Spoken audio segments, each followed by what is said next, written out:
Animal and other living things were created by Allah, the Almighty, the Lord of the universe.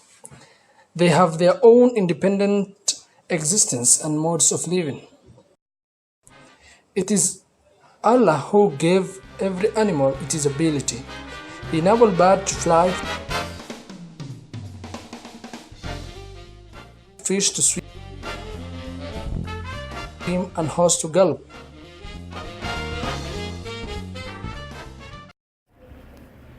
In many societies, donkeys are regarded as low-status animal and can be bought very inexpensively. Because of this, they are usually very mistreated. In a lot of counties, donkeys are used as working animals. They are often forced to do more work than their small bodies can handle. And because they can be bought so inexpensively, they are very poorly taken care of. Since a new donkey is often cheaper than veterinary care, sick or injured donkeys are often tied to posts without food or water and left to die. It is also very common for stray donkeys to get severely abused just for fun.